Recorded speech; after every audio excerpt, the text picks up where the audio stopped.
படைப்பாளினா யார், படிப்பாளினா யார்? ஏன்னா சில பேர் ரெண்டும் ஒரே மாதிரியே இருக்கு அப்படின்னு சொல்லிடக்கூடாது.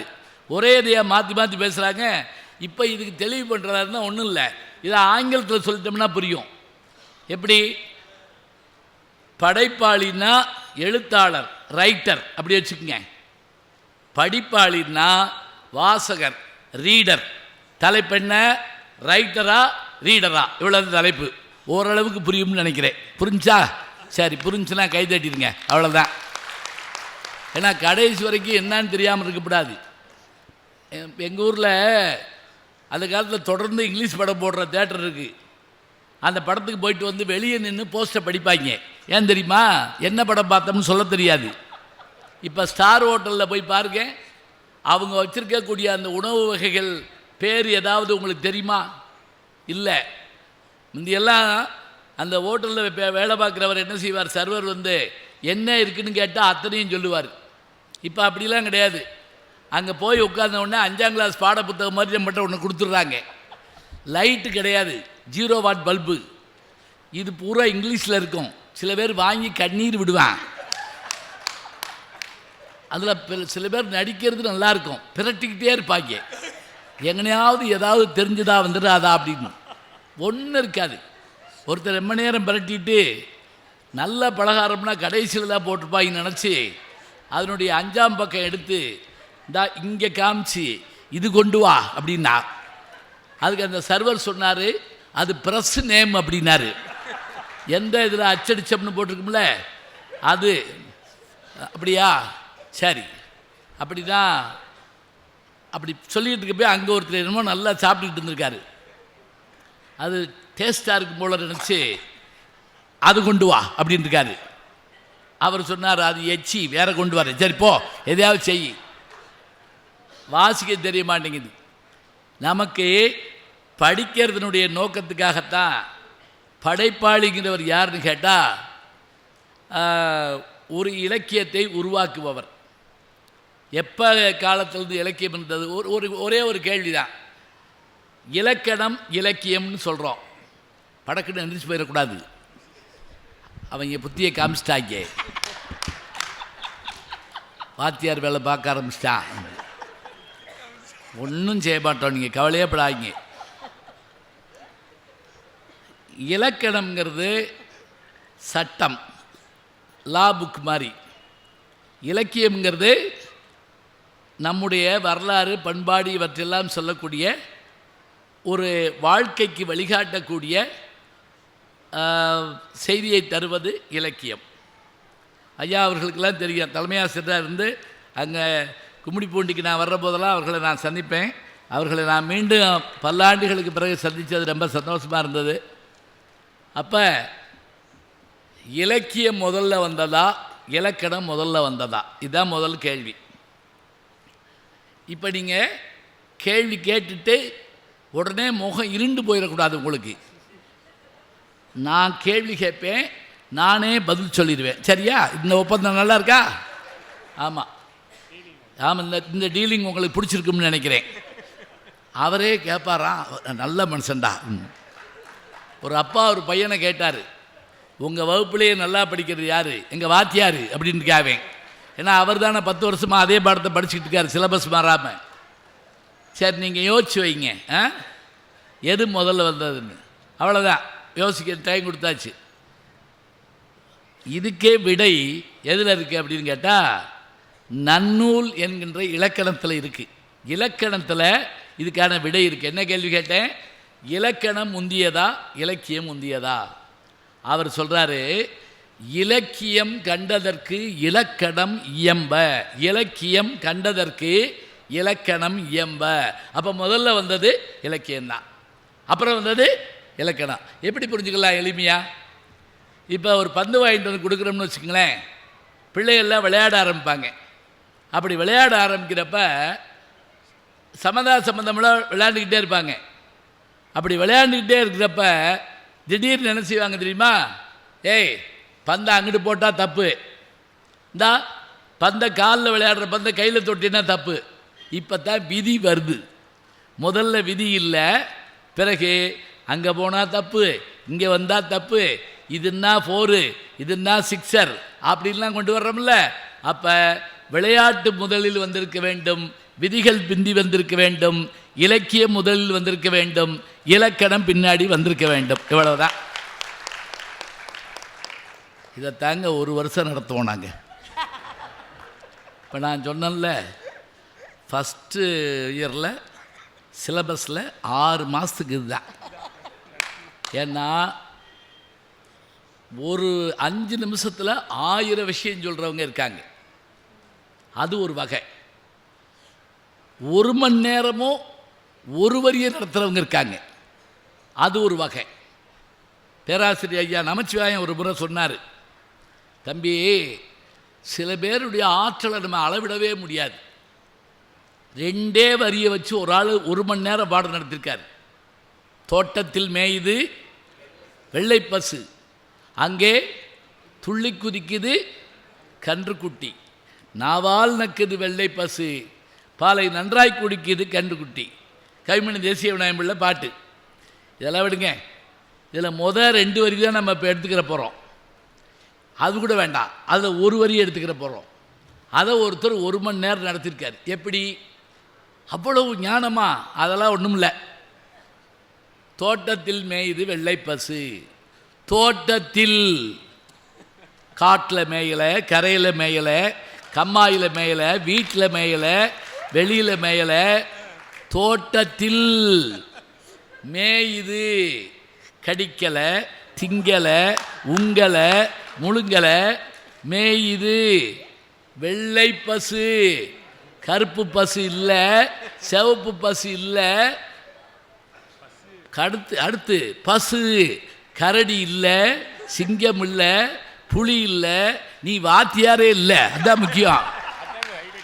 ஆமாம், இப்படி உட்கார்ந்து பாடம் நடத்தினா அவனுக்கு குளவரி வருமா வராதா? இப்போ சமீபத்தில் ஒரு பட்டிமன்றம் போட்டோம். ஸ்ரீநிகேதன் பள்ளி இங்கே இருக்குது திருவள்ளூரில், உங்களுக்கு தெரியும். என்னுடைய நண்பர் தான் அவங்க இதில் ஒரு அருமையான பட்டிமன்றம் போட்டோம். அது எனக்கு என்னென்னா ஊர் ஊரம் போட்டோம்னு ஆசை. அது என்ன தலைப்பு தெரியுங்களா? இன்றைய சூழலில், நல்லா கவனிச்சுக்கங்க, தலைப்பு யாராவது தேடணும்னா கூட நாங்கள் சொல்லிடுவோம். இன்றைய சூழலில் அதிக பாதுகாப்பு யாருக்கு தேவை? ஆசிரியருக்கா மாணவருக்கா? எப்படி பாருங்க. ஏன்னா முந்தியெல்லாம் வாத்தியார் அடிப்பாரோடு பயத்தோடு போவோம் நம்ம. இன்னைக்கு அவன் கொன்றுவானோங்கிற பயத்தோடு போகிறாரு வாத்தியார். அப்போ யாருக்கு பாதுகாப்பு அதிகம்? உண்மையாங்க என்ன பிரமாதமாக போச்சு தெரியுங்களா? கேட்க அருமையாக இருந்துச்சு. அதில் கூட அவங்க 2 அணியிலையும் ஆசிரியர்களே பேசுனாங்க. நான் சொன்னேன், ஒரு அணியில் மாணவர்களை விட்டுருக்கணும், ஒரு அணியில் அப்போ தான் பிட்டு வைப்பாங்க, ரொம்ப நல்லாயிருக்கும். அவனுக்கு இதே பிட்டு தானே. ஆமாம், அதுலேயும் சில ஆசிரியர்களுடைய அந்த ஸ்டைலே நல்லா இருக்கும். இந்த எக்ஸாம் ஹால் இருக்கு இல்லையா, அந்த பரீட்சை எழுத போகிறப்ப அதுக்கு மேற்பார்வையாளராக நாங்கள் போய் படுற பாடுறதுல அதெல்லாம் சாதாரணம் கிடையாது. தலைக்கவசமெல்லாம் போட்டுட்டு தான் போடும், அவ்வளோ கடுமையாக இருக்கும். சும்மா வச்சுருக்கேன் இப்படி வச்சுருக்கேன், சும்மா வச்சு கேமரா ஓடிட்டு இருக்கியா? இருக்கு நீங்கள் இருக்கட்டும் வேணா கேட்டுருவோம். காப்பி கூட கேட்போம், ஒன்றும் கவலைப்பட மாட்டோம். எக்ஸாம் ஹாலில் என்னென்ன நடக்குதுங்கிறீங்க அடையாப்பா. அதில் அந்த சரியாக எழுதிட்டானான்னு போய் ஒரு வாத்தியார் நின்று பார்த்துருக்காரு. யாராவது நம்ம பக்கத்தில் நின்னால் எழுத ஓடாது, பார்த்துருக்கீங்களா? நம்ம பேரையே தப்பாக எழுதிவிடுவோம் யாராவது ஒத்து பார்த்தோம்னா. இவன் அவரை பார்த்துருக்கேன், ஏன் இதையே பார்த்துக்கிட்டு இருக்கீங்க? ஏய், என் வேலையே அதான்டா. என்ன வேலை? மேற்பார்வையாளர். மேலே பாருங்க, மேற்பார்வையாளர்னா இருக்கீங்க, என்னையே பார்த்துக்கிட்டே இருக்கீங்க. எப்படி இருக்கு? அதில் எங்களுக்கு ஒரு வாத்தியார் வந்தாருங்க. இந்த உள்ள நுழையிறப்ப டென்ஷனாக இருக்கக்கூடாது. நம்ம அந்த பரீட்சை காலுக்குள்ளே போகிறப்ப அதில் சில பேர் நம்மளை உள்ளே போகிறப்பயே பிபி ஏற்றி விட்டுருவாங்க. அந்த ஏதாவது ஒரு கேள்வியை சொல்லி அது படிச்சியான்னு கேட்பாங்க. இல்லையேன்னு செத்த அதெல்லாம் கேட்க போகிறாங்களாம். இப்போ தான் செய்தி வந்துச்சு. யாரா இவனுக்கு எப்படா தெரியும்? வேகமாக புஸ்தகத்தை பரட்டினா அது இருக்கவே இருக்காது. இப்போ நமக்கு கவலையெல்லாம் அதில் தான் இருக்கும். இன்னும் சில பேர் கொஸ்டின் பேப்பரை வாங்கி வச்சு 1/4 மணி நேரம் சாமி கும்பிடுவாங்க, பார்த்துருக்கீங்களா? அதுக்குள்ளே 2 கேள்வி எழுதிருக்கலாம். இன்னும் சில பேர் கொஸ்டின் பேப்பரை பார்த்த உடனே கண்டுபிடிப்பேன் ஃபெயிலு அப்படின்னு சொல்லி, ஃபெயிலு அவ்வளோதான். அதில் அந்த வாத்தியார் வந்த உடனே அழகாக சொன்னாருங்க, ஏய் எல்லாம் ஜாக்கிரதையாக இருக்கணும், 30 வருஷம் சர்வீஸு ஞாபகம் வச்சுக்கோ, அவைவேன் பிட்ட அவைவேன் அடிக்கணும். அடுத்த ஆள்கிட்ட கேட்டோம், திரும்பி பார்த்தோம், இதெல்லாம் செஞ்சா முதல்ல நாங்கள் பயந்துட்டோம். பிட் அடிக்கக்கூடாதுன்னு சொல்கிறாராக்கும்னா தான் அவைவேன் பிட்ட அவைவேன் அடிக்கணுமா. அப்புறம் சொன்னார் சிரிச்சுக்கிட்டே, ஒன்றும் கவலைப்படாத, சும்மா ஜோக் சொன்னேன், பயப்படாமல் எழுது, வேர்க்காமல் ஒரு ஊருக்காமல் எழுது. இந்த வார்த்தை தாங்க நம்மளை பேசவும் எழுதவும் வைக்கும். அதுபோல் நமக்கு என்ன அப்படின்னா, எளிமையான விஷயத்து எவ்வளவு கடுமையாக இருந்தாலும் சரி அதை மென்மையாக எளிமையாக சொல்லிட்டா நமக்கு ஒரு சந்தோஷமாக இருக்கும். அப்போ இலக்கியங்கள் எதெல்லாம் இலக்கியம்? நான் முதல்ல சொல்லிட்டேன், 50 காப்பியம் இலக்கியம், 10 பாட்டு இலக்கியம், 8 தொகை இலக்கியம், தேவாரம் திருவாசகம் இலக்கியம், 4000 திவ்ய பிரபந்தம் இலக்கியம். ஏன் இன்னைக்கு வந்திருக்கக்கூடிய பாட்டு, நேற்று யுகபாரதி வந்திருந்தார் கவிஞர், அவர் எழுதுறதுக்கு வரைக்கும் அத்தனையும் இலக்கியம். இலக்கணம்ங்கிறது வேற. தொல்காப்பியம், நன்னூல், இது போன்றவையெல்லாம் இலக்கணங்கள். 5 விஷயத்தை கொண்டது இலக்கணம். எது அப்படின்னு பார்த்தீங்கன்னா, எழுத்து, சொல், பொருள், யாப்பு, அணி, இந்த 5 கொண்டது இலக்கணம். 5 இலக்கணம்னு பேர். இதுக்கு மேலே போக மாட்டேன் நான், அவ்வளோதான், முடிஞ்சு. ஏன்னா நான் அப்புறம் அந்த வாத்தியார் மாதிரி ஆயிடுவேன், தோட்டத்தில் மேய்து வெள்ளை பசு அது மாதிரி ஆயிடுவேன். அது கூடாதுங்கிறதுக்காக. சரி, இப்போ இந்த தலைப்பில் நமக்கு என்னன்னு கேட்டால், உலக நாடுகளில் நம்ம மொழிக்கு என்ன பெருமைன்னு தெரிஞ்சு வச்சுக்கோங்க. மற்ற மொழிகள் எல்லாம் எப்படின்னா, மொழி இருக்கும், எழுத்து இருக்காதுங்க. எழுத்து இருக்கும், இலக்கணம் இருக்காதுங்க. ஆனால் நமக்கு மட்டும்தான் மொழி உண்டு, இலக்கியம் உண்டு, இலக்கணம் உண்டு, எல்லாம் உண்டு. அப்போ பேசுனா இனிக்கணும், இலக்கியம் இருக்கணும். இத்தனை இலக்கியங்கள் நம்மகிட்ட இருக்கு. இந்த இலக்கியங்கள் இன்னைக்கு வரைக்கும் பேசப்படுதுன்னா, இப்போ திருவள்ளுவர் வாழ்ந்த காலத்தில் வேறு புலவர்கள் இல்லாமல் இருந்திருப்பாங்களா? யோசிச்சு பாருங்க. இல்லை, இருந்திருக்காங்க. அவங்க யார் நமக்கு தெரியல. அவங்க என்ன புத்தகம் எழுதுனாங்க தெரியல. அப்போ இவர் புத்தகம் மாத்திரம் ஏன் நிற்கிது? அது அவ்வளோ எதுக்குங்க, இவர் மட்டும் ஏன் சிலையாக நிற்கிறாரு? யோசிச்சு பாருங்க. 133 அடி உயரத்தில் இவர் சிலையாக நிற்கிறாரு. ஏன்? இவர் எழுதுகிற இலக்கியம் காலத்தில் நிற்கிதுங்க. இப்போ கேள்வி, அவர் எழுதியதால் 2000 வருஷமாக திருக்குறள் நிற்கிதா? ஆமாம் அப்படின்னு இவங்க சொல்ல வந்திருக்காங்க. இவங்க 2 பேரும் தெரியுமா, அவர் எழுதியிருக்கலாமுங்க, அவர் வீட்டிலே வந்து வாசிக்கிறாங்க. இல்லை, காலங்காலமாக அதை சொல்லி கொண்டிருக்கிறோம் அல்லவா, அதனால் அந்த வாசகனால் அது நிற்குது. ஒரு சின்ன உதாரணம் சொல்லிட்டு உள்ளே வந்துடுறேன். உங்கள் பாயிண்ட்லேருந்து ஒன்றும் எடுக்க மாட்டேன், சரியா? ஏன்னா இவங்க அதில் ஒரு கவலை ஆயிடும். வச்சிருந்ததே 2 பாயிண்ட் தான், அதையும் சொல்லிவிட்டாரேன். ஒன்றும் இல்லை, நான் எனக்கு நடந்ததை தான் சொல்லுவேன். இன்றைக்கும் திருக்குறள் நிற்கிது. எப்படி? நேற்று டிஎஸ்பின்னு ஒரு படம், ஐயா தேவராஜ் அவர்கள் கூட சொன்னாங்க, ஐயா படம் பார்த்துக்கிட்டே இருக்கேன், இங்கே வந்து பார்த்தா நீங்கள் வந்துட்டீங்க அப்படின்னாரு.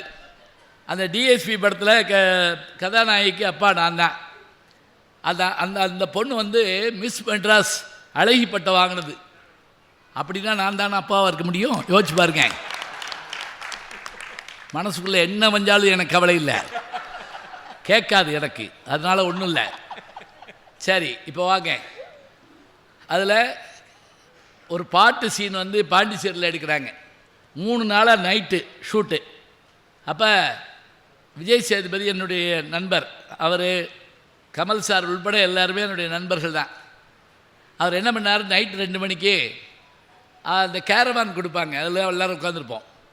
நான் அங்கே ஏதோ ஒன்று உட்காந்து பார்த்துக்கிட்டு இருந்தேன். அவர் வேகமாக இறங்கி வந்து ஒரு சேரை தூக்கி போட்டு, ஐயா இங்கே வாங்களேன், இப்போ எனக்கு இப்போதைக்கு ஒன்றும் ஷூட்டிங் இல்லை, உங்களுக்கும் காலையில் தான் கூப்பிடுவாங்க, இப்போ உங்கள்கிட்ட ஒரே ஒரு கேள்வியா, இது வரைக்கும் நான் கேள்விப்படாத திருக்குறள் ஒன்று நீங்கள் சொல்லணும். நான் கேள்விப்படாத திருக்குறள் சொல்லுங்கள். ஏயா மொத்தமே 1330 திருக்குறள். நீங்கள் கேள்விப்படாத நான் எழுதியாக தர முடியும் இல்லையா? அகர முதல் எழுத்தெல்லாம் கற்க கசடற அப்படிலாம் சொல்லக்கூடாது. நான் கேள்விப்படாத ஒரு திருக்குறள் சொல்லுங்க. நான் உடனே சரின்னு சொல்லிட்டு ஆரம்பிச்சேங்க. நல்லா கவனிச்சுக்கங்க. அந்த சினிமா துறையில் இருக்கக்கூடிய கேமராமேன், மற்றவங்க கூட வேலை பார்க்குறவங்க அத்தனை பேருங்க அங்கங்கங்கங்கன்னு உட்காந்துக்கிட்டாங்க. ஏன் தெரியுமா? பலர் பள்ளிக்கூடமே போனது இல்லையா, இந்த இதை பேசுகிறத கேட்குறதுக்கு அப்படி வந்து உட்காடுறாங்க. அதுக்குள்ளே டைரக்டர் ஓடியாந்தார் பொன்ராமு, ஒன்று என்னையை சேர்த்துக்குங்க, இல்லை ஒழுங்காக நடிக்க வாங்க அப்படின்னாரு. நீங்களும் உட்காருங்க. நான் கேட்டேன், என்ன திருக்குறள் கேட்குறீங்க? இது வரைக்கும் நீங்கள் கேள்விப்படாத திருக்குறள் அதானே? சரி சொல்கிறேன். இப்போ நான் அவருக்கு ஒரு திருக்குறள் சொன்னேன். நீங்களே கேள்விப்படாத திருக்குறள் தான் அது, ஞாபகம் வச்சுக்கோங்க. ஏன்னா நமக்கு அது பெரும்பாலும் அன்புடைமை, பண்புடைமை, அறிவுடைமை இப்படி தான் வச்சுருப்போம் இல்லையா? நான் சொல்கிற திருக்குறள் என்னன்னு கேட்டிங்கன்னா, என் யூடியூப் பார்த்துருந்தீங்கன்னா தெரிஞ்சிருக்கும், பிரச்சனை இல்லை. கேள்விப்படாத திருக்குறள் எது அப்படின்ட்டு நான் சொல்லிகிட்டு இருக்கப்பா சொல்லிவிட்டு அவர்கிட்ட கேட்டேன். ஐயா, அவர் விஜய் சேதுபதி கேட்டேன், சார் நம்ம உடம்பில் மிக வலிமையான எலும்பு எது, உடைக்க முடியாத வலிமையான எலும்பு எது, இதான் கேட்டேன். அவர் என்ன பண்ணார் தெரியுமா? இப்படி ஒரு நிமிஷம் யோசிச்சு எதா இருக்கும் அப்படின்னு கேட்டார். நானும் டாக்டர் இல்லை, அவரும் டாக்டர் இல்லை. நான் இப்படி கேட்ட உடனே இப்படி யோசிச்சு எதா இருக்கும் அப்படின்னார். அதுதான் அப்படின்னேன். என்ன அப்படின்னாரு, இந்த தாடை எலும்பு இருக்கு இல்லையா, இதுதான் நம்முடைய உடம்புலையே மிக வலிமையான எலும்பா. அதனால தான் நீங்கள் நெருப்பு வச்சு கொளுத்தி அந்த தீயில வச்சுட்டா கூட எலும்பு கூடுல இந்த எலும்பு இருக்கும். அப்படியே பார்த்துருக்கீங்களா? சில எலும்பு அப்படியே எலும்பு கூட மண்டையோட்டை பார்த்தீங்கன்னா, நாகேஸ்வர் படத்தில் ஒரு எலும்பு கூட பார்த்துட்டு சிரிச்சுக்கிட்டே செத்துருக்காங்க அப்படிம்பாரு, அந்த பல்ல பார்த்துட்டு. இந்த எலும்பு இதுதான் வலிமையானது. திருவள்ளுவர் சொல்கிறார், திரும்பி சொல்கிறேன், திருவள்ளுவர் சொல்கிறாரு, இந்த எலும்பு உடையிற மாதிரி சில பேர் அடித்தாத்தான் அவன் தங்கிட்ட இருக்கக்கூடிய பொருளை கொடுப்பான். திருவள்ளுவர் அப்படி சொல்கிறாரு. அவர் என்ன பொது உடைமை சிந்தனவாதியா, தீவிரவாதியா? அதெல்லாம் ஒன்றும் இல்லை. அவர் என்ன சொல்கிறாரு, நிறைய பொருள் வச்சுருப்பான், யாருக்கும் ஒரு பைசா தர மாட்டான். அவன் பேர் என்ன தெரியுமா? கஞ்சன். சொல்கிறோம்ல, கஞ்சன். கொடுப்பவனுக்கு பேர் கொடையாளி, ஈகையாளன். சொல்கிறான், ரெண்டு வித்தியாசம் இருக்குது. கஞ்சன்னா யார் தெரியுமா? எச்சிக்கையில் காக்கா ஓட்டாதவை. அப்படின்னா என்ன? சாப்பிட்டுட்டு இருக்கோம், ஒரு காக்கா வந்து உட்காருது, சூ அப்படின்னு விரட்டுறோம்னு வைங்களேன், அந்த பருக்கையை அது தின்னு விடுவான். அதனால் கையை கழுவிட்டு காக்காயை விரட்டுவானா. இவன் தான் எச்சிக்கையில் காக்கா ஓட்டாதவை. இன்னும் எளிமையாக சொல்கிறேன். ஒரு பெரிய வீடு, வாசலில் ஒரு பணக்காரர் உட்கார்ந்துருந்தார். அந்த பக்கமாக ஒரு பிச்சைக்காரன் வந்தான். வீட்டை பார்த்தான், அவரை பார்த்தான். பார்த்துட்டு, ஐயா கொஞ்சம் சோறு போடுங்க. இல்லை போ. ஒரு கிழிஞ்ச வேட்டி கொடுங்க. கிடையாது. ஒரு ரூபா இருந்தால் கொடுங்க. இல்லை. அப்போ வாங்கய்யா பிச்சை எடுப்போம் அப்படின்னா. நான் கேட்குற எதுவுமே உன்ட்ட இல்லை, நீ எதுக்கு இங்கே உட்காந்துருக்க? இப்படி ஆள்கிட்ட நீங்கள் பணம் கேட்டால் கொடுக்க மாட்டானா. மயிலே மயிலே இறகு போடுனா போடுமா? போடாது.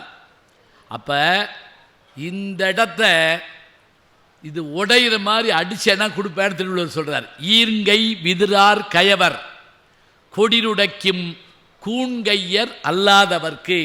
கூண்கைன்னு நினைக்கிறீங்களா? இப்படி வளைச்சு குத்தணுமா. ஈர்ங்கை விதிரார், அதாவது எச்சிக்கையில் காக்கா ஓட்டாத அளவுக்கு கஞ்சனாக உள்ளவன் இருக்கிற பணத்தை அவன் தாடை எலும்பு உடையிற மாதிரி அடித்தா கொடுப்பான்னு சொல்லி திருவள்ளுவர் சொல்கிறாருன்னு சொன்ன உடனே உண்மையிலே எங்கள் விஜய் சேதுபதி எந்திரிச்சு என்னை இப்படி கட்டி பிடிச்சிக்கிட்டாருங்க. நான் வாழ்க்கையில் கேள்விப்பட்டதே இல்லையா? உண்மையை மனசாட்சி தொட்டு சொல்ல, நீங்கள் கேள்விப்பட்டுங்களா? இல்லை. இது என்ன அதிகாரம்னே பல பேருக்கு தெரியாது. நான் ஏதோ ஒரு கூட்டத்தில் பேசிக்கிட்டு இருக்கப்போ ரொம்ப டக்குன்னு எழுந்திரிச்சு ஈகை அப்படின்னுச்சுக்க. அவ்வளவு ஆச்சரியம் எனக்கு. ஏன்னா நீங்கள் எங்களோட வந்தால் தான் முடியும். நாம் ரொம்ப தூரம் போயிடக்கூடாது, நீங்களும் கூடவே வரணும். இப்போ ஒரு புது விஷயத்தை நம்ம தெரிஞ்சுக்கிட்டோம்ங்கிற மாதிரி நமக்கு ஒரு மகிழ்ச்சி இருக்கணும்.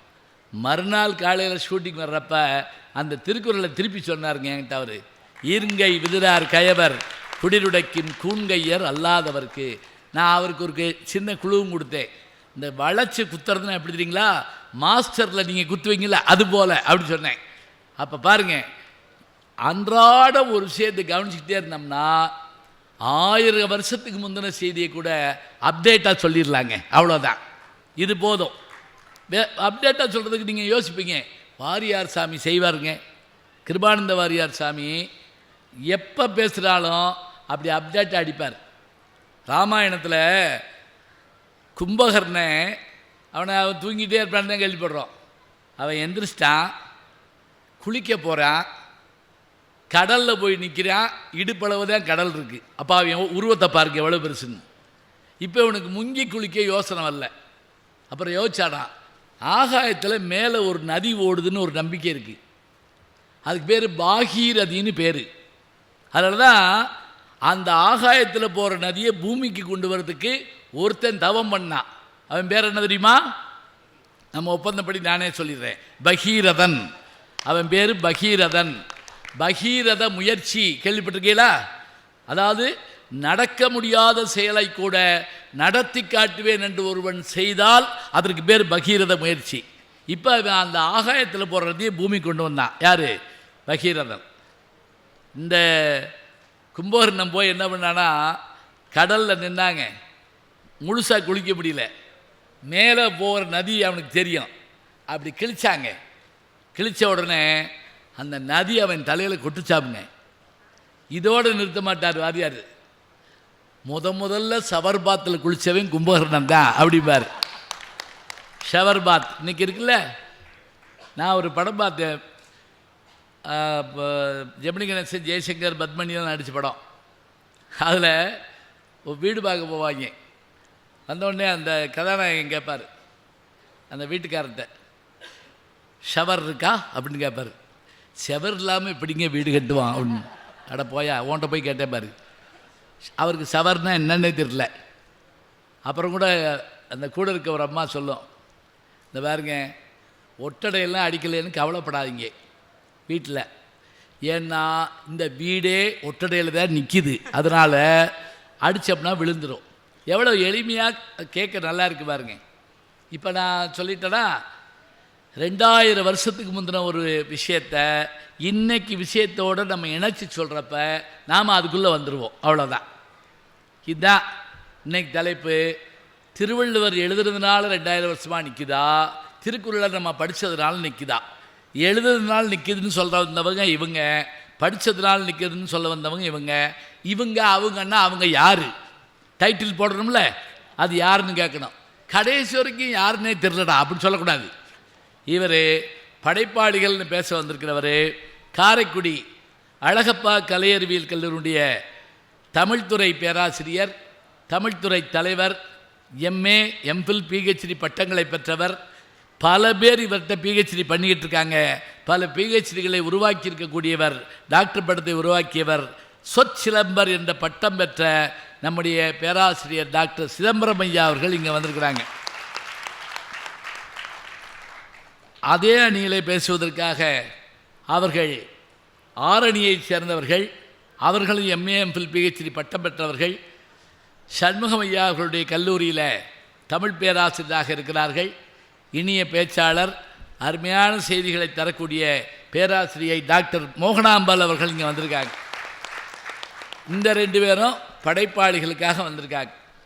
இல்லை படிப்பாளிகள் தான் அப்படின்னு பேசுகிறதுக்காக இதில் வந்திருக்கவங்க. முதல்ல அமர்ந்திருக்கவங்க இவர் காரைக்குடி கலை அறிவியல் கல்லூரியுடைய தமிழ்துறை தலைவர்னா, இங்கே இருக்கக்கூடிய அதாவது பச்சையப்பன் குழுமத்தினுடைய செல்லம்மாள் கல்வி அறக்கட்டளையினுடைய கல்லூரி தமிழ்துறை தலைவர் பேராசிரியை டாக்டர் விமலா அண்ணாதுரை அவர்கள் இங்கே வந்திருக்கிறார்கள். மிகச்சிறந்த பேச்சாளர், நிறைய நூல்கள் எழுதியிருக்காரு, நிறைய நூல்கள் எழுதியிருக்காங்க, கட்டுரைகள் எழுதியிருக்காங்க. எல்லாத்துக்கும் மேலே கற்கன்னு ஒரு கற்க அப்படின்னு ஒரு யூடியூப் சேனலும் நடத்திட்டு இருக்காங்க. இத்தகைய பெருமைகளை கொண்ட இவர்கள் தான் இன்றைக்கி படிப்பாளிகள்னு பேச வந்திருக்காங்க. அவரோடு தொடர்ந்து பேச வந்திருப்பவர் நாகர்கோயிலிருந்து வர்றார். அநேகமாக கடல்ல இருந்து மலையை நோக்கி வந்திருக்காரு.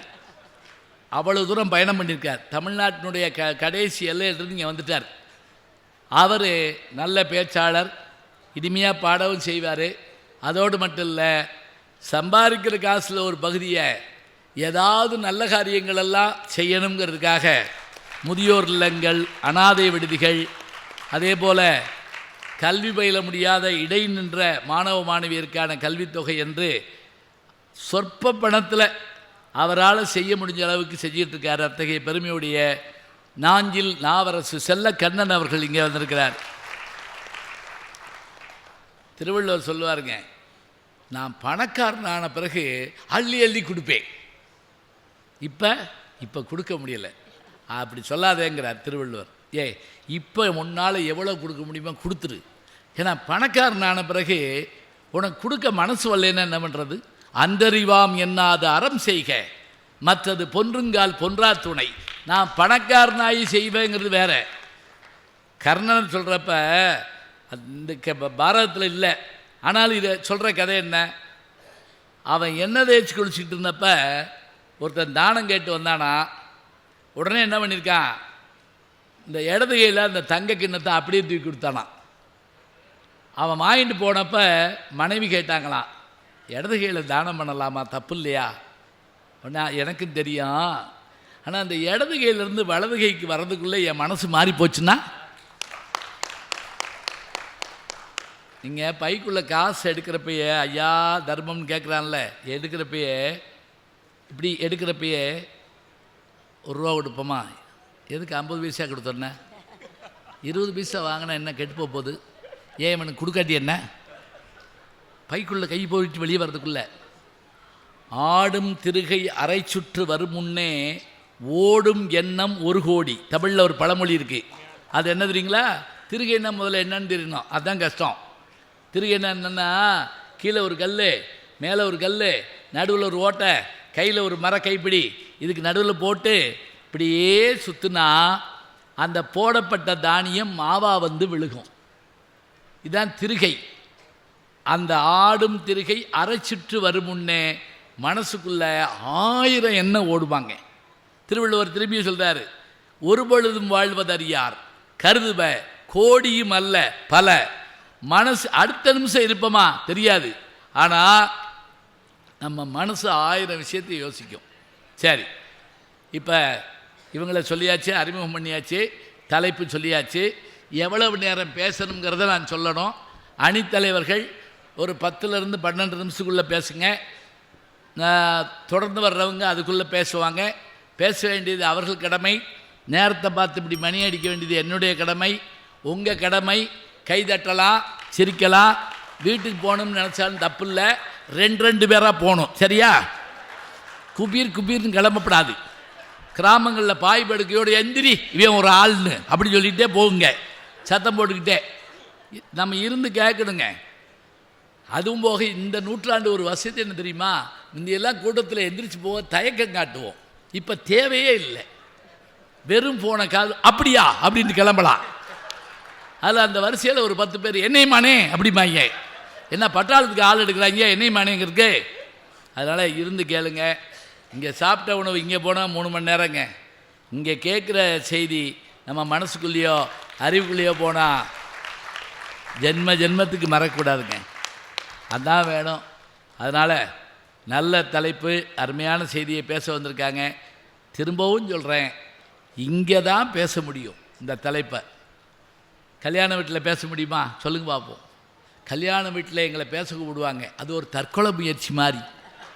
யார் பேச்சையும் யாரும் கேட்க மாட்டாங்க, நாங்கள் பேசணும். இப்போ நான் ஒரு கல்யாணத்துக்கு போயிருந்தேன், 3000 பேர் வந்திருந்தாங்க. நான் தான் பேச்சாளை. 3000 பேரும் பேசிக்கிட்டு இருந்தாங்க, நான் உட்காந்துருந்தேன்.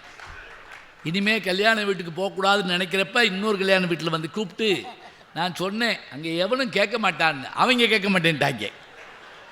உங்களை பற்றி உங்களுக்கு தெரியாது, வாங்கன்னு கூப்பிட்டு போய் அதே தாங்க நடந்துச்சு. இங்கேயாவது போடியம் இருக்குது, அங்கே ஹேண்ட் மைக்கை கொடுத்து தாலி கட்டியாச்சு. பெரியோர்களே தாய்மார்களே 2 வார்த்தை தாங்க சொன்னேன். 300 பேர் மேடைக்கு ஓடியாது பொண்ணு மாப்பிள்ளைக்கு நினைவு பரிசு கொடுக்குறோம்னு. எங்கள் ஊர் பக்கமெல்லாம் பரவாயில்லைங்க, மெட்ராஸில் பொக்கேன்னு ஒன்றை கண்டுபிடிச்சிருக்காங்க. அது பொக்கை, அதை வச்சு என்ன செய்வாங்க? வாங்கி வாங்கி ஒருத்தர் குப்பையில் போட்டுக்கிட்டே இருக்கான். இது இப்படியா கொடுப்பாங்க? ஏதாவது யாருக்கு பயன்பாடு? அதை விற்கிறவருக்கு தான் பயன்பாடு. இந்த அது என்னது, அச்சய திருதியை அன்னைக்கு நகை வாங்கினா நல்லது. யாருக்கு? கடைக்காரருக்கு. அவ்வளோதான், தெரிஞ்சு வச்சுக்கோங்க. சரி, இப்போ பெரியோர்களே தாய்மார்களே 2 வார்த்தை தாங்க சொன்னேன். 300 பேர் மேடைக்கு ஓடியாது என்னை தள்ளிக்கிட்டே போகிறாங்க. பொண்ணு மாப்பிள்ளைக்கு பரிசு கொடுக்குறோம்னு. அங்கிட்டு இல்லை இங்கிட்டு இல்லை, அப்படி போ. நான் விடலை. தமிழ் படித்தவன் பாருங்க, இங்கே 10 பாட்டு, இங்கே 8 தொகை, இங்கே குறுந்தொகை. ஏன்னா பெருந்தொகை வாங்கிட்டேன் பேசுகிறதுக்கு. இதை இப்படி சிரிக்கிறப்ப லேசாக கேமரா திருப்புங்க தயவு செஞ்சு ஐயா. ஒரே ஒன்வே டிராபிக் மாதிரி எங்களே காமிச்சிக்கிட்டு இருக்காங்க. ஏன்னா மக்கள் சிரிக்கிறது எடுக்க முடியாது எப்போவும். நீங்கள் வீடு வீடாக போய் எடுக்க போகிறீங்க, இதெல்லாம் இல்லை. அப்போ நான் அதில் பேசிக்கிட்டு இருக்கேன்னா, அதில் ஒரு கிழவி கூட்டத்தில் வந்து என்னைய கூப்பிட்டு அந்த ரூம்குள்ளே போய் பேசியா ஒருத்தருமே இல்லை அப்படிங்குது. எது மணமகன் நேரம் சும்மா தான் கிடக்குதான். அதுக்கு என்ன தெரியுமா, தனியாக பேசுகிறவன் இங்கே பேசுகிறேன்னா அங்கே பேசுகிறேன்னா, ஏன் அதுக்கு நான் எங்கள் வீட்டில் உட்காந்து பேச மாட்டேனா? அதனால் அங்கேலாம் இந்த தலைப்பு பேச முடியுமாங்க? சொல்லுங்க பார்க்கலாம். புத்தக திருவிழாவில் தாங்க இலக்கியத்தை பற்றி பேச முடியும். நத்தம்னு ஒரு சின்ன கிராமத்துக்கு பேச போயிருந்தேன் 35 வருஷத்துக்கு முதல்ல. தலைப்பு அது என்ன தெரியுமா? என்னை கூட்டு போகிறவர் சொல்கிறாரு, சிகாகோவில் விவேகானந்தர். தலைப்பை பாருங்க. சின்ன கிராமம், பஸ்ஸே போகாது. அதில் போய் பேச போனால் அன்னைக்கு அக்னி சட்டி எடுத்து ஆடுறாங்க அந்த ஊரில். அது தெரியாமல் போய் அந்த கூட்டத்தில் மாட்டி, அதில் அவர் என்னை அறிமுகம் வேறப்படுத்துகிறாரு. எப்படி? நான் பேச வேண்டிய தலைப்பு விவேகானந்தர், என் பேர் ஞானசம்பந்தன். அவர் அறிமுகம் பண்ணுறாரு. இப்போது என்னை காமிச்சு, விவேகானந்தர் அவர்கள் ஞானசம்பந்தரை பற்றி பேசுவார். நான் அவரை கையெடுத்து கும்பிட்டு, சாமி நான் தான் ஞானசம்பந்தன், விவேகானந்தரை பற்றி பேசணும்னு. சும்மா பேசுங்க, எவன் கேட்க போகிறாங்க?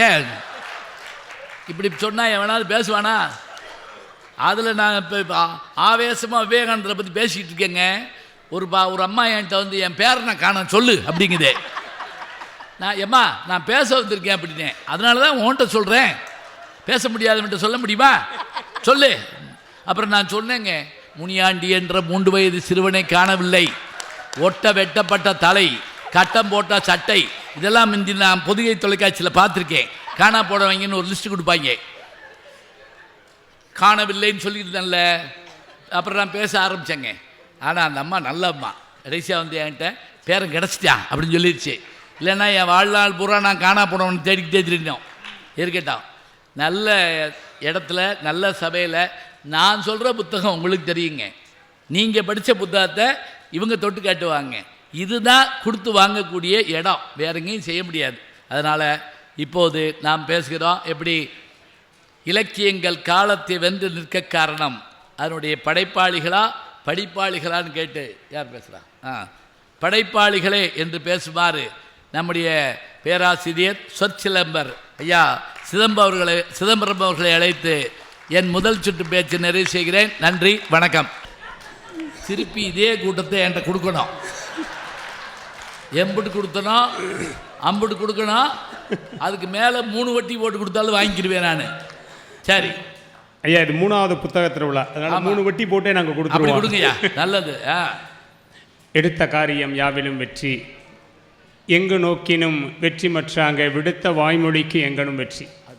ஒரு அருமையான புத்தக திருவிழாவில் நடுவராக இருந்து மிக சிறப்பான பட்டிமண்டபத்தை மிக சீரும் சிறப்புமாக நடத்தி கொண்டிருக்கிற மதுரை தமிழை உலகமெங்கும் மதுரத்தமிழாக கொண்டு போய் சேர்க்கிற எங்கள் போற்றுதலுக்குரிய நடுவர் பெருந்தகை அவர்களே, எனது அணியினுடைய சார்பாகவும் எதிரணியின் சார்பாகவும் பேசுவதற்காக வருகை தந்திருக்கிற சான்றோர் பெருமக்களே, உலகத்தினுடைய முதன்மையான நூல் திருக்குறள் புத்தக திருவிழா நடத்துகிற மாவட்டங்களில் முதன்மையான மாவட்டம் திருவள்ளூர் மாவட்டம் என்று சொல்லுகிற அளவிற்கு ஒரு அருமையான புத்தக திருவிழாவை மிக சீரும் சிறப்புமாக நடத்தி கொண்டிருக்கிற மாவட்ட நிர்வாகத்தை சார்ந்திருக்கிற சான்றோர் பெருமக்களே, அரங்கில் அருமையாக அமர்ந்து கேட்டுக்கொண்டிருக்கிற திருவள்ளூர் மாவட்டத்தை சார்ந்திருக்கிற அறிவு சார்ந்த பெரியோர்களே, இதுக்கு நீங்கள் கை தட்டணும், இல்லாட்டி பொய்ன்னு ஆகிடும்.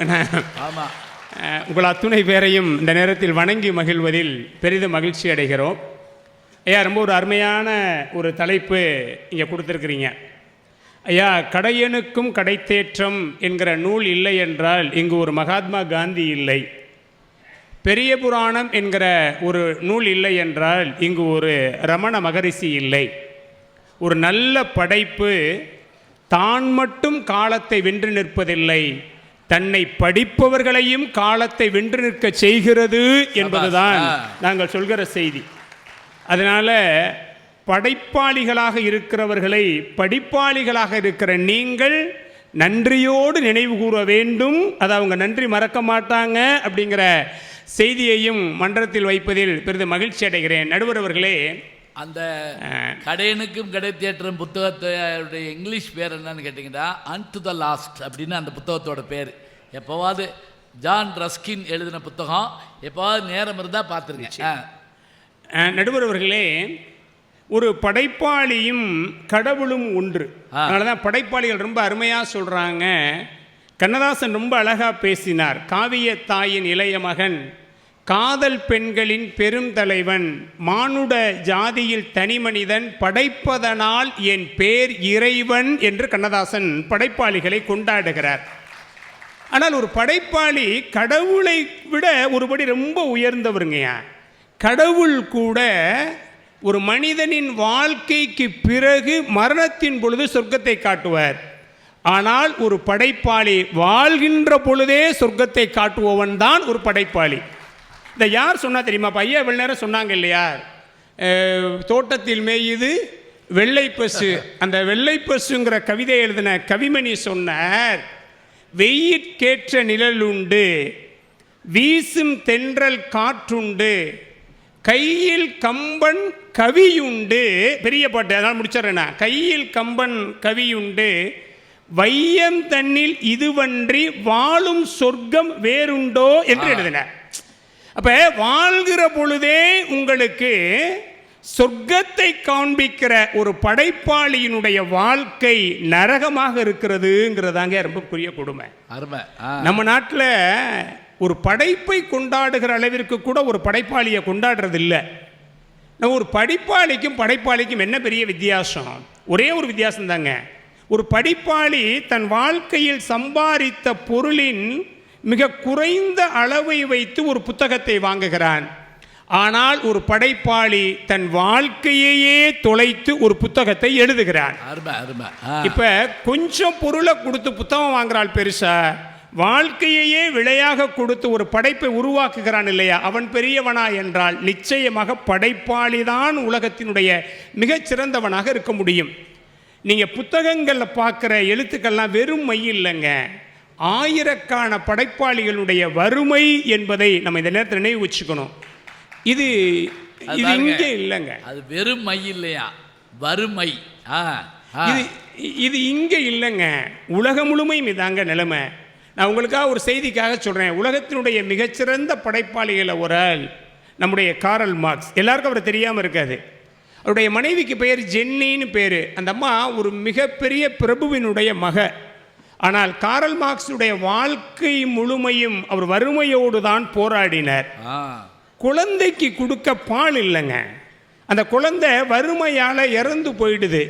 இப்போ காரல் மார்க்ஸ் ஜென்னியை பார்த்து ஒரு கேள்வி கேட்டார். இப்போ மேலை நாடுகள்லாம் குழந்தை இறந்து போயிட்டால் சவப்பட்டியில் வச்சு புதைப்பாங்க இல்லையா, குழந்தையை புதைப்பதற்கு சவப்பட்டி வாங்குவதற்கு கூட என்னிடம் பணம் இல்லை என்பதற்காக நீ வருத்தப்படுகிறாயா என்று கேட்டார். அந்த அம்மா என்ன பதில் சொன்னா தெரியுமா?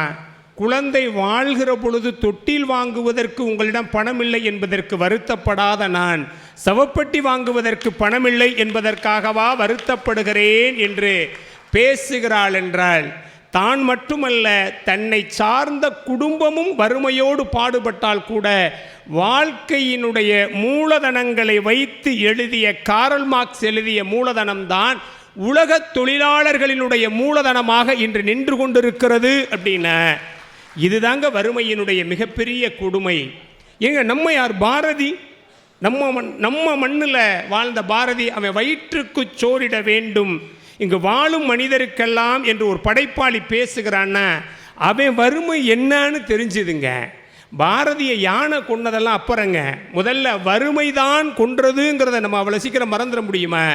பராசக்தியை சொல்லி பார்த்தே சொல்கிறான், உன்னை புகழ்ந்து பாட வேண்டும் என்று நினைக்கிற என்னை உப்புக்கும் புளிக்கும் ஏங்குகிற அளவுக்கு வைத்து விட்டாயே என்று ஒரு படைப்பாளி இந்த மண்ணில் வருத்தப்பட்டு பேசுகிறான் என்றால், இந்த படைப்பாளிகள் அத்துணை பேரும் வறுமையோடு இருந்து போராடி போராடி படைப்புகளை உருவாக்கி தருகிறார்கள்.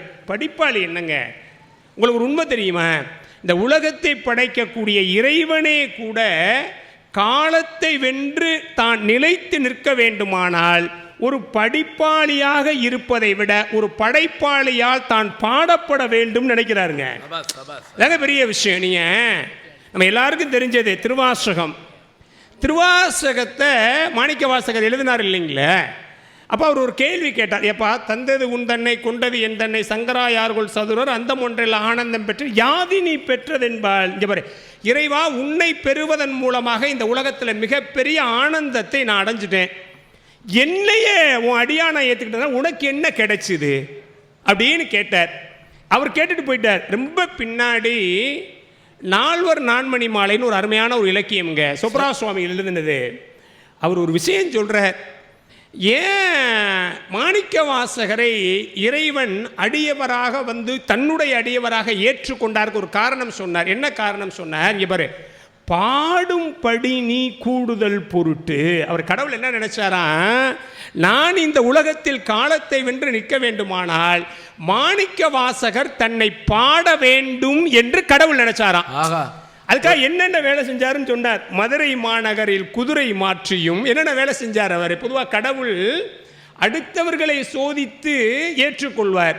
ஆனால் மாணிக்கவாசகரால் பாடப்பட்டு தான் காலத்தை வென்று நிற்க வேண்டும் என்பதற்காக தன்னுடைய உருவத்தையே மாற்றிக்கொண்டு வந்தவர் சிவபெருமான். என்ன, மதுரை மாநகரில் குதிரை வித்தார். விண்ணவர் முடிமிசை, யார் தேவர்கள் வணங்குகிற தன்னுடைய தலையில மதுரை மாநகரின் மண்ணை சுமந்தார். எவ்வளவு பெரிய வேலை பாருங்க. மதுரை மாநகரின் மண்ணை சுமந்தார். அடிபட்டார், பாண்டியனுடைய பிரம்படிப்பட்டார். இது இவ்வளவும் எதற்காக செய்தார் தெரியுங்களா? ஒரு படைப்பாளி தன்னை படைக்கிற பொழுதுதான் காலம் கடந்து தான் நிற்க முடியும் என்று கடவுளே பேசுகிறார் என்றால், அந்த படைப்பை தருகிற படைப்பாளி தான் உலகத்தினுடைய மிகச்சிறந்தவனாக காலத்தை வென்று இருக்கிற இலக்கியத்தை தருவவனாக இருக்க முடியும். அவனுக்கு என்ன கிடைக்குது? வறுமையை தவிர. அவன் காலம் ஃபுல்லாக வறுமையை தாங்க சந்திக்கிறான். நீங்கள் இந்த விருது கொடுக்கறது அது இதை பற்றியெல்லாம் பேசுவீங்க. நான் என்ன கேள்வி கேட்குறேன், எத்தனை படைப்பாளிக்கு உங்களால் விருது கொடுக்க முடியும்? ஒருத்தர் கொடுப்பீங்களா அல்லது 2 பேருக்கு கொடுப்பீங்களா? வார்டு வார்டா கொடுப்பீங்களா? கொடுப்பீங்களா? 7வது வார்டு பூரா கொடுங்க. எத்தனை பேர் கொடுப்பீங்க? 23வது வார்டு பூரா சாகித்ய அகாடமி கொடுங்க. கொடுப்பீங்களா? ஐயா, பாபுல நெருடா என்கிற ஒரு அருமையான ஒரு படைப்பாளி சொன்ன ஒரு நல்ல படைப்பு விருதுகளை பெற்றுத்தராது, அது தண்டனையைத்தான் பெற்றுத்தரும் என்று அவன் பேசினான். இன்னும் ஞாபகம் வச்சுங்க, எந்த படைப்பாளியும் விருதுகளுக்காக படைப்பது இல்லை. இன்னும் இப்படி சொன்னால், விருதுகளுக்காக படைக்கப்பட்டால் அது படைப்பே இல்லை என்பதுதான் யதார்த்தம். இப்போ நீங்கள் ஒரு கேள்வி கேட்கலாம், இதோட முடிச்சுக்கிறேன். நீங்கள் ஒரு கேள்வி கேட்கலாம், இவ்வளவு வறுமையை, இவ்வளவு துன்பங்களை, இவ்வளவு கஷ்டங்களை பற்றுக்கொண்டு கூட ஒரு படைப்பாளி எதற்கு ஒரு படைப்பை உருவாக்குகிறான்? பேசாமல் தூக்கி போட்டு போயிட வேண்டியதானே? முடியாதுங்க. அப்படியெல்லாம் நடக்கிறது சாத்தியமே இல்லை. நீங்கள் ஒரே ஒரு காட்சி மட்டும் சொல்கிறேன். நடிகர் திலகம் சிவாஜி கணேசன் நடித்து ராஜபாட் ரங்கத்துறைன்னு ஒரு படம் வந்தது. அதில் ஒரு பெரிய நாடக நடிகராக இருப்பார். அதில் அவருடைய தம்பி TK பகவதியுடைய பொண்ணு, அந்த பொண்ணை அவர் விரும்புவார். ஒரு நாள் அவர் வீட்டுக்கு போவார். யார்? நடிகர் திலகம் சிவாஜி கணேசன் வீட்டுக்கு போவார். முதல்ல ஒரு ஜமீன்தார் மாதிரியெல்லாம் வேஷம் போட்டுட்டு போவார். முதல்ல பேசி முடிச்சுட்டு அப்படி எல்லாத்தையும் கலைச்சிட்டு சொல்லுவார், அது பொய்யுங்க, இதுதாங்க நிஜம் அப்படின்னு சொன்னதுக்கு முன்னாடி TK பகவதி ஒரு கேள்வி கேட்பார். இப்போ பெரிய இடத்துல உங்கள் தம்பியை கல்யாணம் பண்ணி கொடுக்க போகிறீங்க இல்லையா? கல்யாணம் பண்ணி கொடுக்க போகிறீங்க இல்லையா? சரியா? கொடுக்க போகிறீங்க இல்லையா? நீங்கள் ஏன் நாடகத்தில் நடிக்கணும்? பேசாமல் எல்லாத்தையும் விட்டுட்டு நம்ம வீட்டிலே தங்கிக்கலாமே. இப்போ நடிகர் திலகம் சிவாஜி கணேசன் பேசுகிற ஒரு டயலாக் தாங்க படைப்பாளியினுடைய டயலாக். அவர் என்ன சொல்லுவார் தெரியுமா? இங்கே பாருங்கள், பகலெல்லாம் வயிற்றுக்கு சோறு இல்லாமல் பட்டினியாக கிடந்தா கூட இரவில் நாடகத்தில் ராஜாவேஷம் போடுறதுல இருக்க ஒரு சுகம் இருக்கே, அந்த சுகம் எவ்வளோ பெரிய விஷயம் தெரியுமா என்று நடிகர் திலகம் சிவாஜி கணேசன் பேசுவதைப் போல ஒவ்வொரு படைப்பாளியும் எவ்வளவோ வறுமைகளையும் சோகங்களையும் சுமந்து கொண்டு படைப்புகளை உருவாக்கினால் கூட அந்த வறுமையும் சோகத்தையும் தாண்டி படைப்புகளை கையில் வாங்குகிற பொழுது இது என்னுடையது, இது என்னை மட்டுமல்ல உங்களை போன்ற படைப்பாளிகளையும் காலத்தை தாண்டி நிற்கக்கூடிய ஆற்றல் உடையதாக படிப்பாளிகளையும் மாற்றப் போகிறது என்று தன் வாழ்க்கையை தியாகம் செய்து கொண்டு ஒரு படைப்பை உருவாக்குகிற படைப்பாளி தான் ஒரு இலக்கியம் காலத்தை வென்று நிற்பதற்கு அடிப்படை காரணமாக இருக்கிறான் என்பதாக சொல்லி, படைப்பாளியாக இருக்கிற நடுவர் அவர்கள் நிச்சயமாக ஒரு நல்ல தீர்ப்பை, திருவள்ளுவர் என்கிற ஒரு படைப்பாளியினுடைய பெயரை போல திருவள்ளூர் என்கிற ஒரு மாவட்டத்தினுடைய தலைநகராக இருக்கிற இந்த மாவட்டத்தில் நடக்கிற புத்தக திருவிழாவை வழங்குவார் என்று சொல்லி நல்ல வாய்ப்புக்கு நன்றி பாராட்டி விடைபெறுகிறேன். நன்றி, வணக்கம் நண்பர்களே. பெரியோர்களே, எவ்வளவு அருமையா எத்தனை நூல்களை எடுத்து சொல்லி தரம் குறையாமல், ஏன்னா பட்டிமன்றத்தில் என்ன ஆகி போச்சுன்னு சொன்னால் அவரை கேள்வி பண்ண, இவரை கேள்வி பண்ண, இப்படி ஆகி போச்சு. இது மாதிரியான ஒரு ஊடகம் உலகத்தில் கிடையாதுங்க பட்டிமன்றம் மாதிரி. இன்னும் சொல்ல போனால் உலக மொழிகள்லேயே தமிழ் மொழியில் மட்டும்தாங்க பட்டிமன்றம் இருக்குது. இப்போ என் நண்பர் பிக் பாஸ் நடத்துகிறாரு, அது மலையாளத்தில் இருக்குது, ஹிந்தியில் இருந்தால் வந்துச்சு, தெலுங்கில் இருக்குது, கன்னடத்தில் இருக்குது. எங்கே பட்டிமன்றத்தை காட்டுதேன், தெலுங்கு பட்டிமன்றம், கன்னட பட்டிமன்றம் இருக்காது. இது நம்முடைய சொத்து. ரொம்ப அழகா அருமையாக சொன்னார். அது மட்டும் இல்லைங்க, கேள்வி பதில் மாதிரி அவர் பேசிட்டு வர்றப்பே உங்களுக்குள்ள 1000 கேள்வி பதில் வரணும். இப்போ நீங்கள் விட வேண்டாம், திருப்பூர் கிருஷ்ணன் அவர்கள் நம்மகிட்ட இப்போ வாழ்ந்து வரக்கூடிய அமுதசுரபியினுடைய ஆசிரியர், அவர் ஒரு முறை எழுத்தாளர் சுஜாதா அவர்கள் ஆனந்தவுடனில் கேள்வி பதில் பகுதியை எழுதுகிற போது ஒரு கேள்வியை ஃபோனில் வாசிக்க காமிச்சிட்றான். சார் நீங்கள் வந்து உடனே இது பண்ண முடியாது, நான் ஃபோன்லேயே வாசிக்கிறீங்க, பதில் சொல்லுங்கள். ஒரு வாசகர் கேட்டிருக்காரு, என்ன கேட்டிருக்காரு, திருக்குறள் மொத்தம் 1330, தமிழில் ஒன்றுக்கு மேலே இருந்தால் பன்மைன்னு சொல்லணும், மரம் 1, 5-6 மரம் இருந்தால் மரங்கள் அப்படி தானே சொல்லணும். இப்போ திருக்குறள்கள்னு தானே போட்டுக்கணும் நியாயப்படி. 1330 போய் ஏன் திருக்குறள்னு போட்டாங்க? திருக்குறளை ஒருமையாக சொல்ல வேண்டிய காரணம் என்ன? இப்படி கேள்வி கேட்டிருக்காரு அப்படின்னாரா திருப்பூர் கிருஷ்ணன். சுஜாதா டக்குன்னு அடிச்சாராங்க, ஏன்னா திருவள்ளுவருக்கு கல் பிடிக்காது அப்படின்னாரா.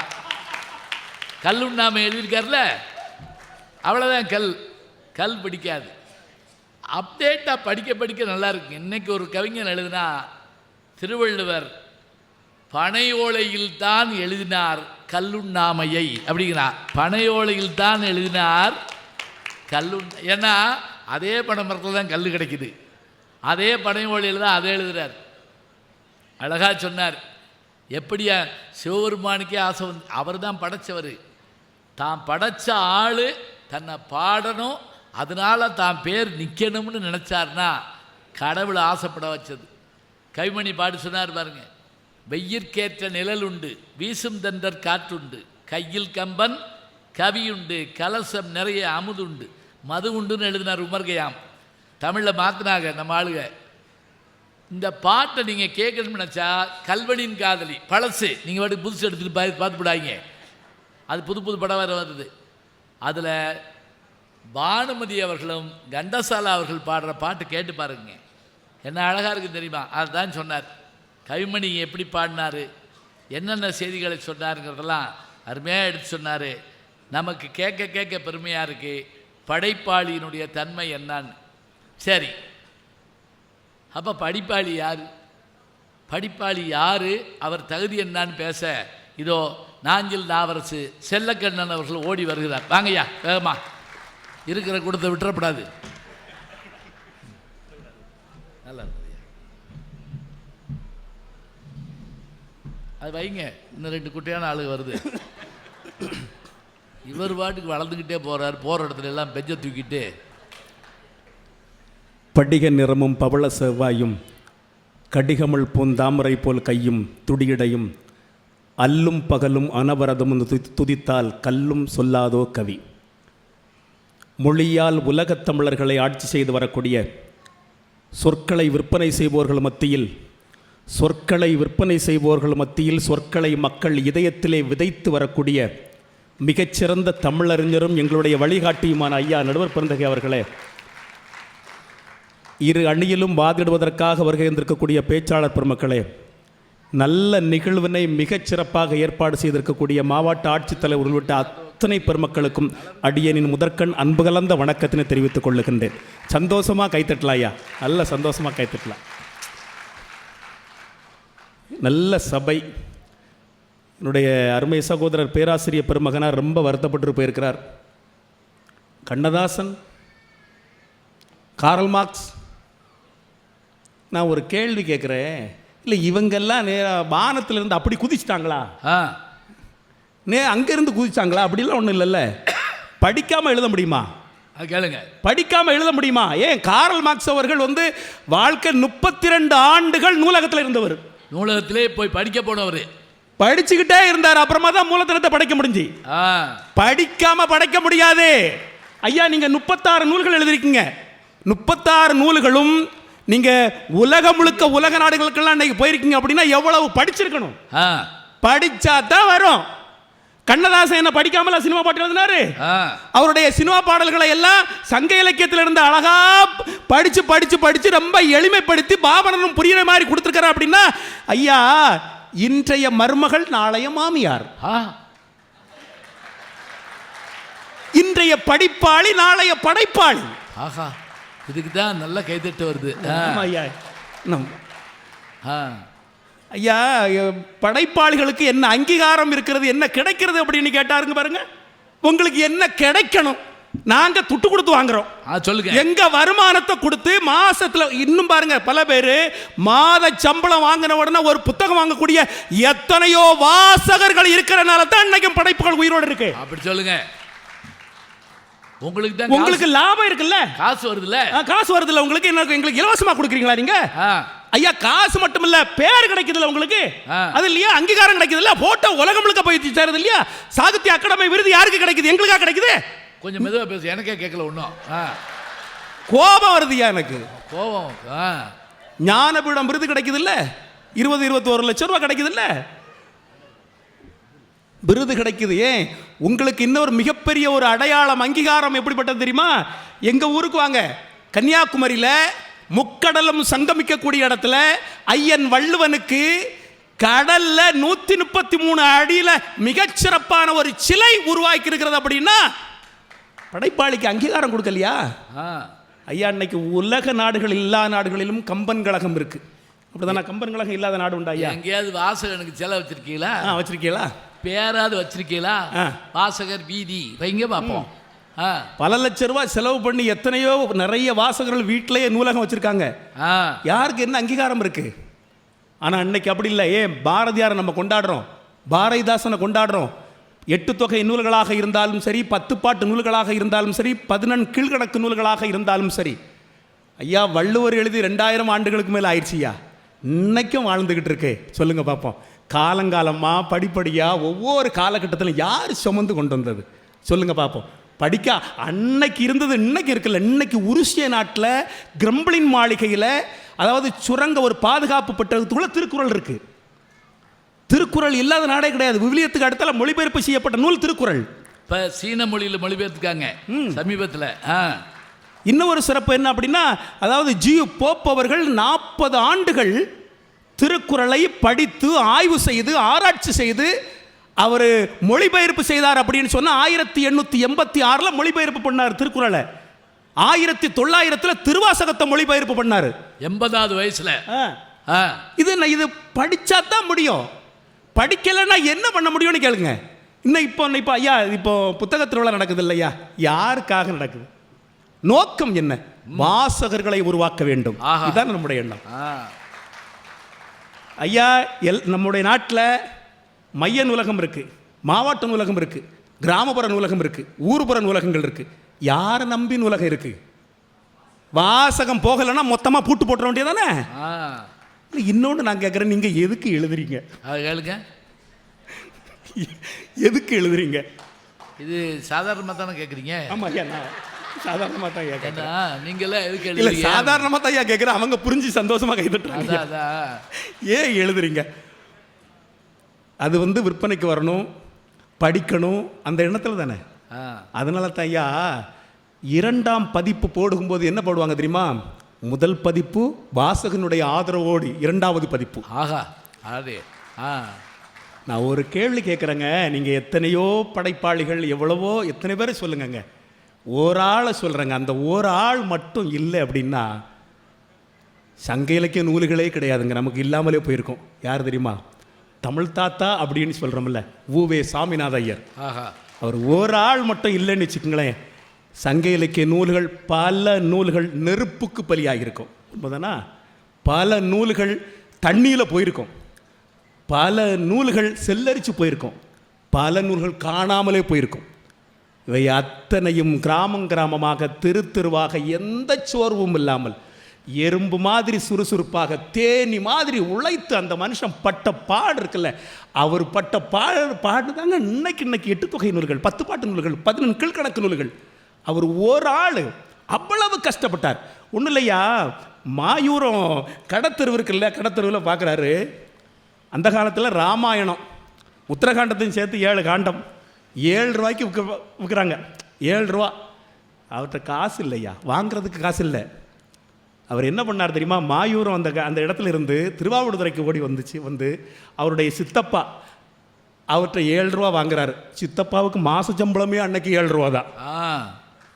அதை அப்படியே கொடுத்து விட்டவர் சந்தோஷமாக அங்கேருந்து ஓடி வந்து கடைக்காரர்கிட்ட கொடுத்து அந்த 7 காண்டத்தையும் வாங்கிட்டு நேராக அவருடைய ஆசிரியர் மீனாட்சி சுந்தரம் பிள்ளையை பார்த்து கொடுத்தாராம். எப்படி காசு கிடச்சி அப்படின்னு அவர் கேட்டாராம். இல்லை சித்தப்பாட்டை வாங்கிட்டு வந்தேன், என்கிட்ட கேட்டிருக்கலாம் இல்லையாப்பா, சரி பரவாயில்ல நல்லா படிக்கணும் அப்படின்னு சொல்லி ஆசீர்வாதம் பண்ணி கொடுத்தாராம்.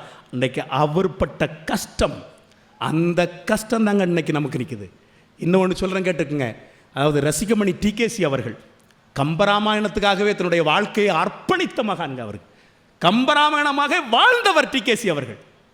அவரை மாதிரி இருக்க எங்க அந்த காலத்தில் வட்ட தொட்டி அப்படின்னு சொல்லி ஒரு இலக்கிய அமைப்பை ஐயா உருவாக்குனதே அவர் தானே ஐயா, குற்றாலத்தில்.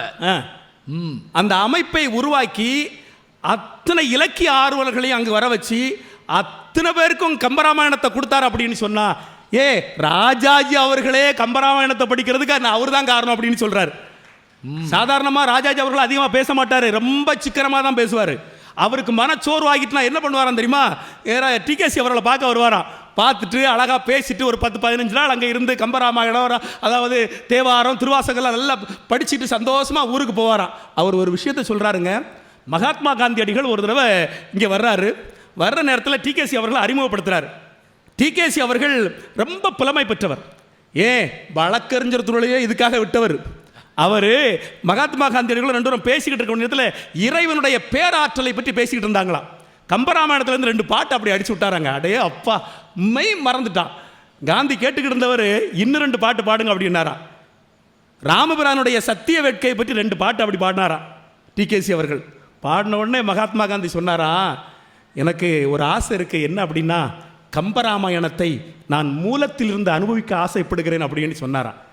உடனே அதுக்கு என்ன வழி அப்படின்னு கேட்ட உடனே சற்றும் தயங்காமல் ரசிகமணி என்ன சொன்னாராம் தெரியுமா? அதுக்கு ஒரே வழி, நீங்கள் தமிழனாக பிறந்தாக வேண்டும் அப்படின்னாரா. ஏங்க அத்தனை பேரும் சிலம்பு செல்வர் அப்படின்னு நம்ம சொல்றோம்ல, மாப்போசி அவர்கள் சிலம்பு செல்வர் அப்படின்னு பட்டம் கொடுத்ததே மக்கள் தாங்க. அத்தனை பேரையும் சிலப்பதிகாரத்தையும் படிக்க வச்சிருக்காரு. அப்படின்னா ஒரு படைப்புகள் இன்னைக்கு இருந்துகிட்டு இருக்கு அப்படின்னு சொன்னா ஒரு கேள்வி கேட்கிற நடுவர் அவர்களே, நடிகர் திலகம் சிவாஜி கணேசனை பற்றி சொன்னாங்கல்ல, நடிகர் திலகம் சிவாஜி கணேசன் நடிக்கக்கூடிய காலகட்டத்தில் அவரே மாதிரி நடிக்கக்கூடிய இன்னும் சில நடிகர்கள் இருந்தார்கள். ஆனா அவங்கெல்லாம் மக்கள் மத்தியில் பேர் வாங்கல அப்படின்னா அவருக்கு கிடைத்த ரசிகர்கள் இவருக்கு கிடைக்கல. அவர்களை கொண்டு சேர்க்கறதுக்கு நல்ல ரசிகர்கள் கிடைக்கல. நீங்க ஒரு ஹோட்டல்ல சாப்பாடு நல்லா சமைச்சு வச்சிருக்கு, நல்லா சாப்பிட்டுக்கிட்டு 10 பேர் ஊர்ல போய் சொன்னா தான் அந்த ஹோட்டலுக்கு ஆள் போகும். உண்மைதானையா? நல்ல வாடிக்கையாளர்கள் இருந்தால் தானே ஹோட்டலுக்கு ஆள் போவோம். சினிமா பார்க்க போவோம். அந்த சினிமா எதனால நிக்குது? இயக்குனர்னால் நிக்குதா? கதாநாயகனால் நிக்குதா? இல்ல, ரசிகர்கள் பார்த்து விட்டு அங்கங்கே சொல்லணும். அந்த ரசிகர்களால தான் நின்றுகிட்டு இருக்கு. இன்னொன்னு சொல்றேன் கேட்டுக்குங்க. நல்ல ரசிகர்கள் கிடைக்காத காரணத்தினால் மிகச்சிறந்த நடிகர்கள் முகவரி இல்லாமலே போயிருக்காங்க தமிழ்நாட்டில். அதனால தான் திரைக்கவிஞன் கூட அழகாக சொல்லுவார், பல நூல் படித்து நீ அறியும் கல்வி, பொது நலம் நினைத்து நீ வழங்கும் செல்வம், பிறர் உயர்வினிலே உனக்கு இருக்கும் இன்பம், இவை அனைத்திலுமே இருப்பதுதான் தெய்வம், இவை அனைத்திலுமே இருப்பதுதான் தெய்வம், இதோ எந்தன் தெய்வம் முன்னாலே நான் ஒரே ஒரு புன்னகையில் கண்டேனே. படைப்புகள் இன்னைக்கு இருந்து கொண்டிருக்கிறது. எகிப்து நாட்டினுடைய சொல்லி முடிச்சிடறையா, எகிப்து நாட்டினுடைய முன்னாள் அதிபர் பாரோ, அவர் நூலகம் வீட்டில் வச்சிருந்தாரு. அவர் படிச்சு அனுபவித்த அந்த சந்தோஷங்களை எல்லாம் அந்த நூலகத்துக்கு எப்படி தெரியுமா பேர் வச்சிருந்தாரா? மன மருத்துவ நிலையம். ஆகா, அதனால தான் படைப்புகள் இன்னைக்கு நிற்குது. ஒன்றை சொல்லி முடிச்சிடறையா, அதாவது மலர் இருக்கு ஐயா, பூ இருக்கு இல்லையா, பூக்கள்ல இப்போ தாவரங்களுக்கிடையே மகரந்த சேர்க்கை நடக்கணும் அப்படின்னா ஒரு மலர்ல இருந்து இன்னொரு மலருக்கு அந்த மகரந்த பொடி போடும். இதை யார் கொண்டு போகிறா? வண்டுகள் செய்த அந்த வேலையை. எப்படி வண்டுகள் மகரந்த சேர்க்கை நடைபெறுவதற்கு உறுதுணையாக இருக்கிறதோ, காரணமாக இருக்கிறதோ, அதே மாதிரி இங்கெல்லாம் படைப்புகள் அத்தனை படைப்புகளையும் வண்டுகள் மாதிரி மக்கள் மத்தியிலே எடுத்து சொல்லக்கூடிய வாசகன் இருக்கிற காரணத்தினால்தான் படைப்புகள் காலத்தை வென்று நிற்கிறது என்று சொல்லி வாய்ப்பளித்த அத்தனை பெருமக்களுக்கு நன்றி பாராட்டி விடைபெறுகின்ற நண்பு வணக்கம் ஐயா உண்டு. இந்த தகவல் உங்களுக்கு பிடிச்சிருந்தா லைக் பண்ணுங்க, உங்க ஃப்ரெண்ட்ஸுக்கு ஷேர் பண்ணுங்க, மறக்காம எங்க சேனலுக்கு சப்ஸ்கிரைப் பண்ணுங்க.